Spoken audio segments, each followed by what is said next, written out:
Tonight, we're going to take you inside the Trump war room with his campaign manager, the first woman to run a Republican presidential campaign. She is honchoing an operation in crisis with a candidate who today declared that, quote, the shackles have come off. With the latest installment of our new series, Inside the Final 30, here's my Nightline co-anchor, Juju Chang. We're on our way to meet the woman who's at the center of all these storms blowing through the Trump camp this week. Her name is Kellyanne Conway. She is his campaign manager. No, she's very defensive and never managed to defend herself. Donald Trump is absolutely correct, and he's a natural communicator. He is focusing on the issues. Okay, we have 12 seconds to cross. Talk about deadline pressure. So I'm hoping that we can get all our questions in. We don't have a lot of time, and it's a pivotal, time in the election. 28 days to go.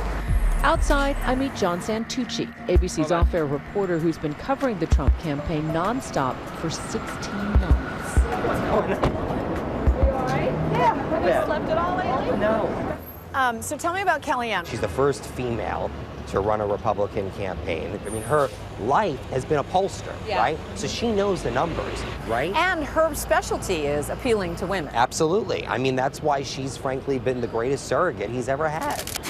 The 49-year-old mother of four helping lead the charge as her candidate is locked in a war of words. It's just words, folks. It's just words. Children listen to what is being said. So this is definitely your stomping grounds, isn't it? Yep. Despite scathing backlash and top-tier Republicans jumping ship, Kellyanne Conway has stood firm with her candidate. How are you? Good to see you. Conway emerges and takes me on a tour of the Trump war room. I think we sleep here. Here. And we actually, I guess if anybody's hair or pants are on fire, they'll run down the hallway and tell me. And they do. There's been like a Twitter storm today. If I can read you his tweet where he said, disloyal R's are far more difficult than crooked Hillary. I will teach them.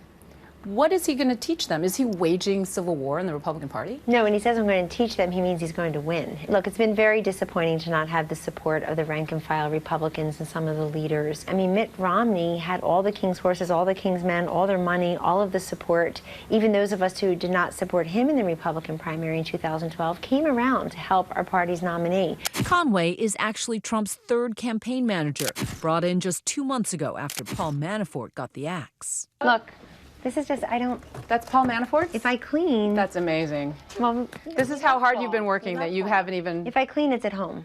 Let's talk about women in the context of the Access Hollywood tapes, because he dismissed the taped remarks as locker room banter. If your son said those words, would that be okay? Grab him by the Well, if he said those words at 11, I would wash his mouth out with soap and figure out where he heard them.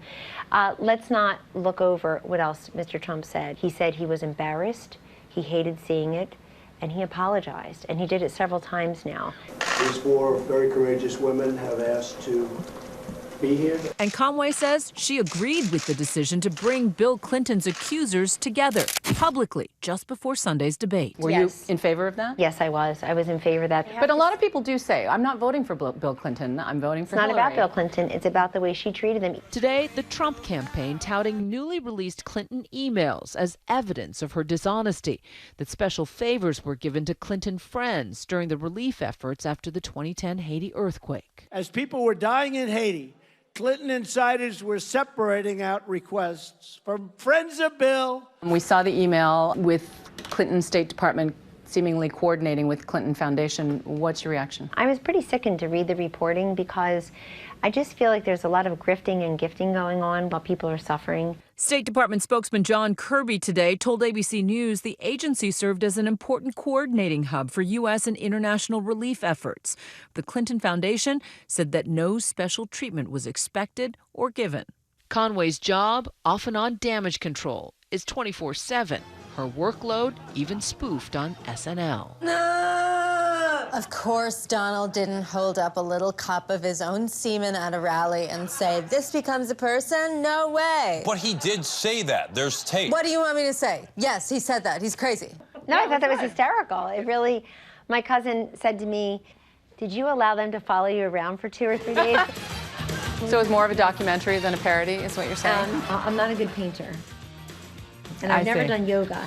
She used to support his one-time adversary, Ted Cruz. She had been among the crowd of people calling for Trump to release his tax returns. It's completely transparent. Donald Trump's tax returns aren't. I'd like to see those be transparent. Warren Buffett challenged Donald Trump by saying, I'm releasing my taxes even though I'm under audit. Do you think he should release his taxes? I agree with Donald Trump on this because his lawyers and accountants, since I took this job, have counseled me on it, and they've advised against him releasing them until the audit is over. But when you look at the battleground states, are there any that are do or die for you? It's not a surprise. Our eyes, like hers, are on Florida. The most recent polls today showing Clinton has a 9-point lead over Trump in the wake of Sunday's debate and holds a 3-point edge over Trump in Florida. Pennsylvania is a place where Mr. Trump went yesterday, again, to just these uproarious, huge crowds that want to see him. And it's a state where they say, oh, but a Republican hasn't won it. Well, he's not a typical Republican candidate. Al Gore. Today, Hillary Clinton held a rally in Miami with Al Gore, who until now hasn't been campaigning, bringing up sore memories for the one-time presidential candidate. Your vote really, really, really counts. You can consider me as an exhibit A of that truth.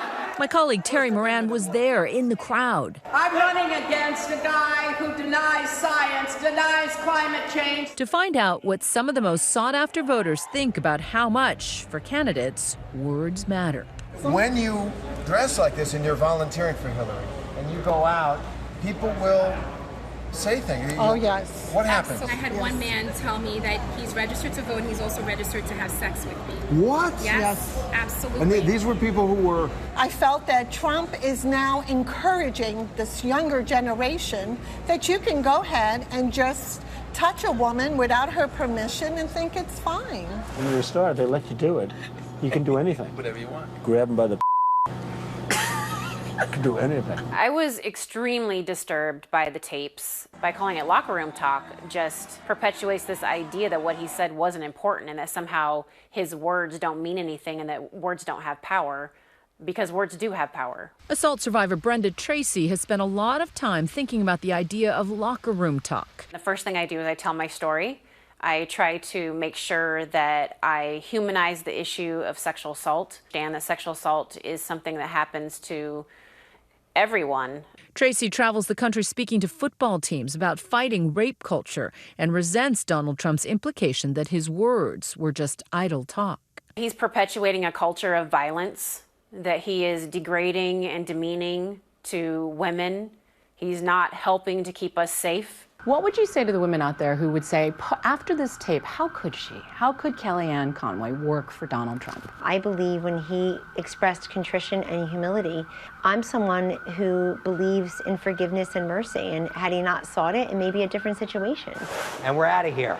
We had some protesters out front. The crowds outside Trump Tower not so forgiving, waving signs about Trump's so-called locker room talk. It's going to be a long 28 days, that's for sure. I bet it is.